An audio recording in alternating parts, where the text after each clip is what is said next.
안녕하세요. 잡시광입니다. 대한민국이 인공태양에 접근할 수 있는 기술력을 가진 국가라는 것을 아는 사람들은 많지 않습니다. 태양은 초당 6억 톤의 수소를 태우며 핵융합 반응을 통해 빛과 열에너지를 지구와 인류에게 주는데요. 1g의 수소로 석유 8톤에 달하는 에너지를 얻을 수 있다는 인공태양 발전의 핵심 또한 핵융합으로 이 기술을 주도하는 국가는 바로 대한민국입니다. 대한민국 핵융합 기술의 뿌리는 대전 핵융합에너지연구원에 있는 K스타에서 찾을 수 있습니다. 핵융합 반응을 얻으려면 1억 도 이상의 초고온 플라스마를 안정적으로 유지해야 하는데요. K스타는 2018년 1억 도 이상 초고온 플라스마를 1.5초간 유지하는 성과를 거둔 것에 이어 얼마 전 그 시간을 48초까지 유지해 세계 최장 기록을 세웠습니다. 이는 세계 최고 기록으로 인공태양 실현에 한 발짝 더 다가섰다고 볼 수 있습니다. 그렇다면 다른 선진국들은 어떨까요? 세계 35개국이 핵융합 에너지의 생산 가능성을 과학적으로 실증하고 상용화하기 위해 공동 추진하고 있는 국제핵융합 실험로 건설 프로젝트에는 무려 20조 원 이상의 자금이 투입됩니다. 국제핵융합 실험로는 프랑스 남부 카다라슈 지역에 건설 중으로 2035년이면 본격적인 핵융합 반응을 실험한 뒤 주요국들이 핵융합 실증로 도입에 착수할 것으로 예상됩니다. 미국은 이미 1950년대부터 관련 연구가 시작돼 2022년 12월 수소 투입량보다 많은 에너지 생산에 성공했습니다. 중국도 플라스마 전자 온도를 1억 도까지 달성하는 기술 개발 성과를 거뒀고, 일본은 지난해 5월 민관연합으로 스타트업에 1,000억 원을 출자하는 형태로 인공태양 기술 선점에 나섰습니다. 구글, 마이크로소프트 등 민간 부문 주도로 핵융합 스타트업이 43개로 늘어나는 공격적인 투자도 간과할 수 없습니다. 한국도 전남도와 나주시에서 핵융합 기술을 확보하려는 세계 각국의 기조에 대응해 2022년부터 핵융합 8대 핵심 기술 중 하나인 초전도 도체 시험 설비 구축 사업을 선점하고 세계 최고 수준의 에너지 분야 연구 중심 대학인 한국에너지 공과대학교 주도로 사업을 추진 중입니다. 특히 한국은 1970년대 석유파동부터 최근 러시아, 우크라이나 전쟁으로 인한 에너지 대란을 겪으면서 에너지 자원 혹은 원천 기술을 확보하지 못하면 국가 안보마저 흔들릴 수 있다는 사실을 뼈저리게 느껴왔는데요. 이 때문에 에너지 원천 기술 확보를 위한 연구시설 확충 역시 피할 수 없는 일입니다. 그렇다면 세계는 왜 이렇게 인공태양 개발에 많은 돈을 투자하는 것일까요? 인공태양은 연료인 중수소와 리튬을 바닷물에서 쉽게 얻을 수 있고 탄소 배출도 없는 무한 청정에너지 발전 장치이기 때문입니다. 또 외부로부터 연료 공급이 중단되면 가동이 즉시 멈춰 안전성도 뛰어나기 때문에 에너지 패권 경쟁에서 뒤처져서는 안 될 핵심 기술로 평가받고 있습니다.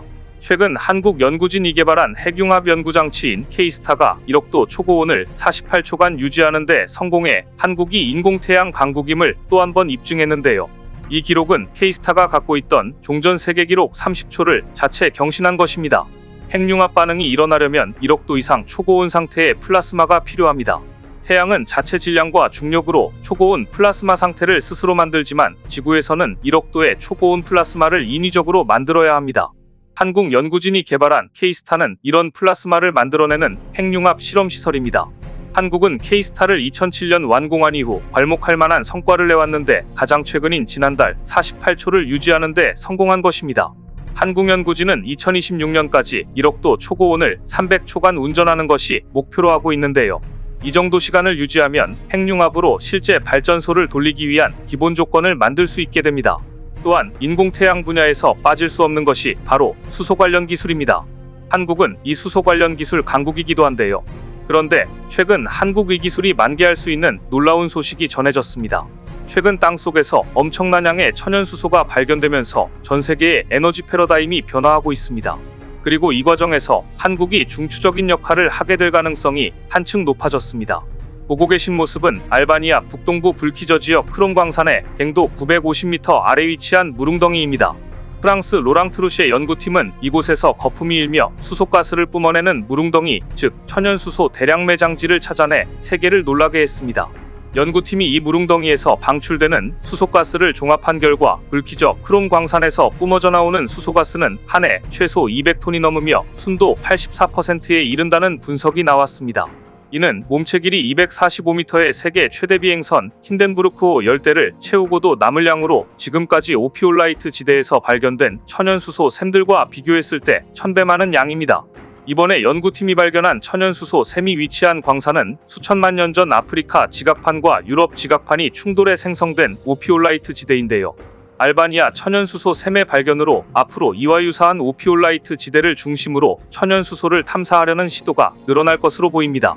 그렇다면 천연수소의 발견을 왜 이렇게 중요시하는 것일까요? 그것은 땅속에서 천연수소를 추출하게 되면 온실가스인 이산화탄소를 배출하는 환경부담이나 그린수소를 만들 때의 비용 부담을 크게 덜 수 있기 때문입니다. 즉, 앞으로 기술만 있다면 수소가 석유를 대체할 수 있을 정도의 강력한 에너지 자원이 될 수 있기 때문입니다. 이런 점에서 천연수소를 골드수소라고 부르기도 합니다. 그럼 지금은 수소를 어떻게 만들고 있을까요? 천연가스의 계질 반응으로 만들거나 전해조라는 설비를 이용해 물을 전기분해하는 방법을 사용하고 있습니다. 하지만 천연가스의 계질 반응로 만드는 것은 생산비가 저렴하지만 더럽고 전해조라는 설비를 이용해 그린수소를 만드는 방법은 깨끗하지만 너무 비싼 게 문제였습니다. 그런데 이번에 알바니아 무릉덩이에서 발견된 천연수소, 즉 지하저장고에서 수소를 뽑아내기만 하면 된다면 어떻게 될까요? 경제성을 따질 때 기준선이 되는 생산비 킬로그램당 1달러 이하를 달성할 수 있으면서도 생산 과정에서 탄소 배출이 제로 수준입니다. 수소 시대로 가는 데 있어 큰 걸림돌이었던 수소 생산 문제가 단번에 해결됩니다. 그래서 이렇게 알바니아 천연수소샘의 세계가 주목하는 것입니다. 아예 콜로라도 광산학교의 맹글리 장교수는 골드수소에 골드러시가 오고 있다고 말했습니다. 특히 전문가들이 천연수소를 주목하는 이유는 석유와 가스가 나지 않는 곳에 위치해 있기 때문에 지금까지의 석유 중심의 지정학을 뒤흔들어 놓을 수 있기 때문입니다. 이미 전세계 수소에너지 수요는 연간 1억 톤 규모에 이르며 이에 전세계 국가들은 발빠르게 천연수소 탐사에 나서고 있는데요. 지난 2019년 미국 천연수소에너지는 네브래스카주와 캔자스주의 천연수소 탐사 시추공을 이미 뚫은 바 있습니다. 전세계 지하에는 최대 5조 톤의 수소가 존재한다고 하는데요. 이 중 몇 %만 회수하면 연간 5억 톤에 달하는 모든 예상 수요를 수백 년 동안 공급할 수 있습니다. 다들 찾고 싶어하는 천연수소의 사우디아라비아는 과연 어디가 될지 수소 골드러시가 시작된 가운데 한국에서도 한국석유공사가 지하에 부존된 수소 탐사를 목표로 다양한 토양가스를 측정하고 관련 기술에 대한 특허를 출원했습니다. 한국석유공사가 특허 출원한 자연수소 탐침 장치는 토양에 장치를 삽입해 지하에서 발생하는 수소기체를 측정하는 것으로 별도 필터와 배수 시스템을 이용해 토양 수소 측정의 가장 큰 제약 요인인 물에 의한 영향을 최소화한 것이 특징입니다. 이 기술을 통해 석유공사는 앞으로 주도적으로 유망지역 발굴과 중장기 분석을 실시할 계획입니다. 이처럼 한국이 인공태양과 천연수소 탐사 등에서 뚜렷한 기술을 갖고 있음이 드러나자 최근 한국과 불편한 관계를 언급하던 러시아까지도 차세대 에너지 분야에서 한국에 손을 내밀었습니다. 한국의 핵융합 실험을 제안한 것입니다. 이것은 앞으로 에너지 대변환에서 한국의 기술력이 경쟁력을 가졌다는 것을 입증한 것인데요. 최근 타스통신은 러시아가 국제 공동과학 프로젝트인 국제핵융합 실험로 관련 재료를 실험하기 위해 조만간 한국과 논의할 예정이라고 보도해 눈길을 끌었습니다.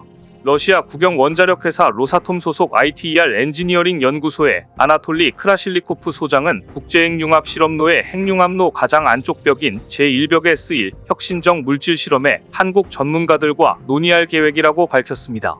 이어 러시아에서 실험을 마친 뒤 다음 단계 실험을 한국에서 하는 방안이 협의될 것이라고 덧붙였습니다. 이는 상당한 의미를 갖게 됩니다.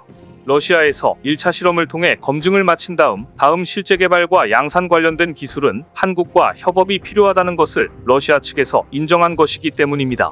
러시아는 과거 축적한 우주와 핵 관련 최첨단 원천 기술을 가지고 있습니다. 하지만 이를 양산 개발하는 역량은 매우 부족합니다. 러시아 입장에서도 이 부분이 한국과 맞아떨어지는 것입니다. 국제핵융합 실험로는 프랑스의 건설을 추진 중인 핵융합 시설로 평화적인 목적으로 핵융합 에너지를 얻을 가능성을 실증하기 위해 한국, 러시아, 미국, 중국, 일본 등이 개발에 참여하고 있습니다. 이런 가운데 러시아가 핵융합 파트너로 중국이 아닌 한국을 선택했다는 것은 분명 의미가 있습니다. 중국, 일본 등이 인공태양 기술 선점을 위해 천문학적 투자를 하고 있는 지금 한국의 행보에 세계가 주목하고 있습니다. 오늘 준비한 소식은 여기까지입니다. 댓글을 통한 여러분들의 많은 의견 기다리겠습니다. 시청해주셔서 감사합니다.